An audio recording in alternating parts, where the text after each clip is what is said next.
Hello everyone, it's Peter here, Piotr Fissner guys. So today I would like to show you, because we were always using chips which were pre-balled, and I said it's time to start reballing ourselves. So I bought a jig to grab the chip. So you can grab the chip here in it, and then you've got two pieces with a magnet, so you can hold the stencil inside. Now it came with stencils from 0.2 millimeter up to 1 millimeter, I think, about. Now I've ordered as well stencils for the PlayStation 5 South Bridge. And the problem started.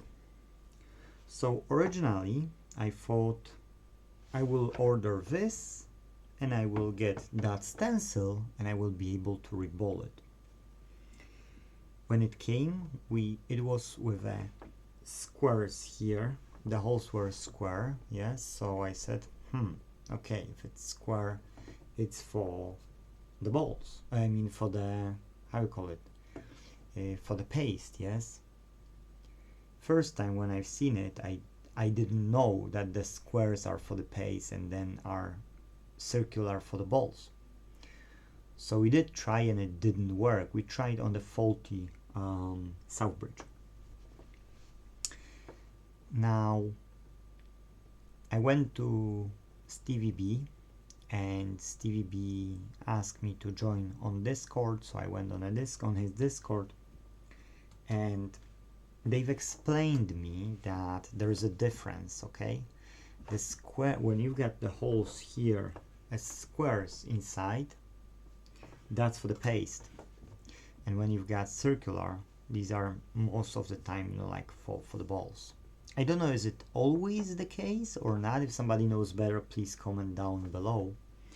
I will try to remember and attach Stevie B's YouTube channel here. He's far more professional than I am, and he's a great resource, to learn from.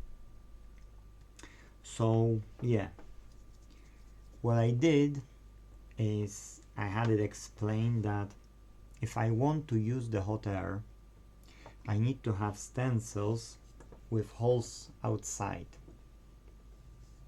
Okay?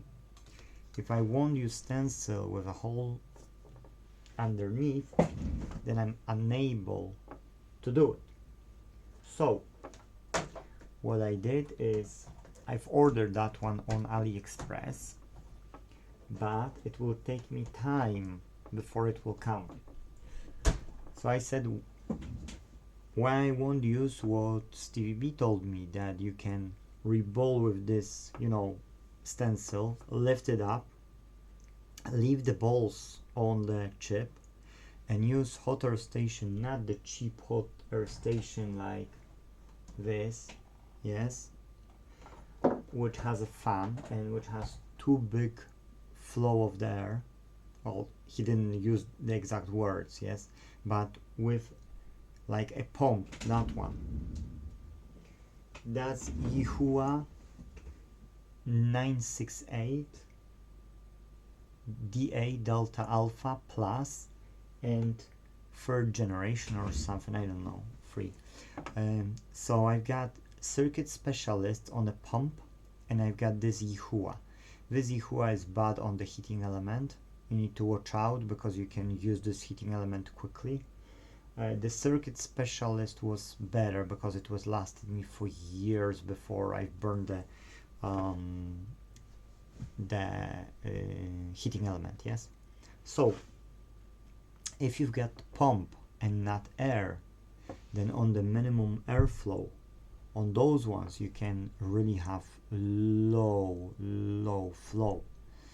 So it's acting more of a heat than heat with a wave, yes. And probably even the fan versions if they are dear, you can put like 5% flow or something really low. But I don't have fan. I've been told that pumps people prefer over fans, but people can use fan based if they are not the cheapest for all of their jobs, and they are happy with them sort of as well. Not as they were with pumps, but they are still happy. So I've decided, to buy with a pump. Second one. Yeah, so I've got Circuit Specialist with a pump, and I've got this Ihua with a pump. And then it's this, because we need to always have two on the desks, and then one is, away just in case something would go wrong with one of them. Plus I've got heating elements as well for them. So yeah, we literally, my apprentice took the chip, took the chip here, place the balls, lift up the stencil, the balls were there, perfectly aligned, and he used this hot air, and it was no problem whatsoever.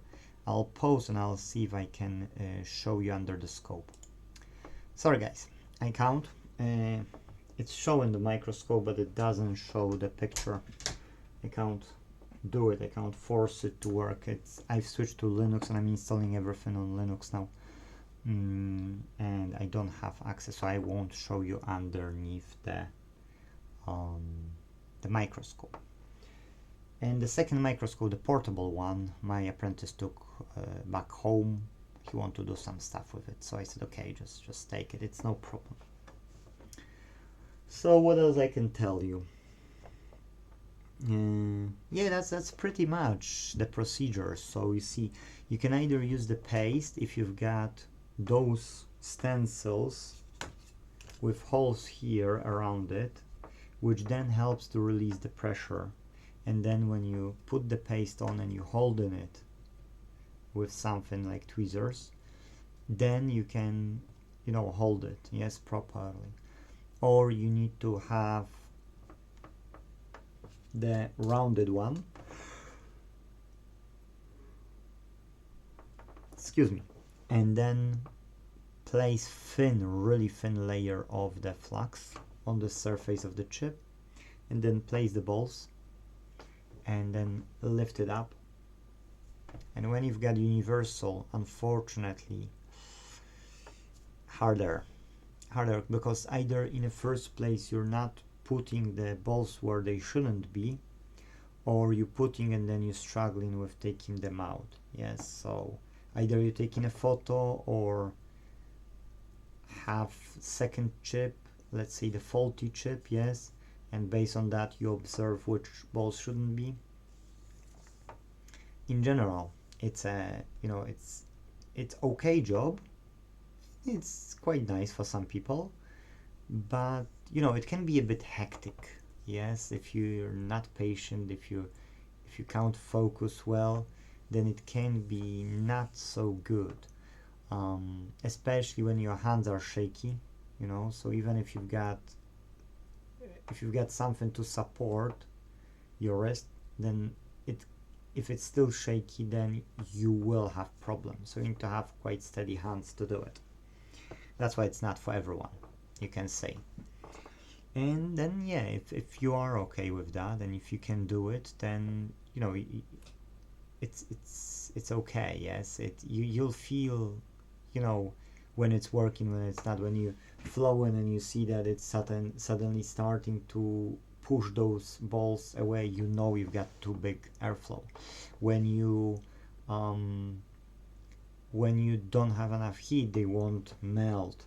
But I've shown to my apprentice that he doesn't have to use like 350 degrees or something, 280, and he was still able to do it with no problem, because the chip is small, Yes, chip is small. You don't have to have huge temperature, because the balls will melt. If they are unleaded, they will melt at about 220 to 230 degrees. So there is this a bit more, like 280, just to heat up the chip quite, you know, quickly, but you don't really have to use 300 or 350 like people are showing, and that's still okay.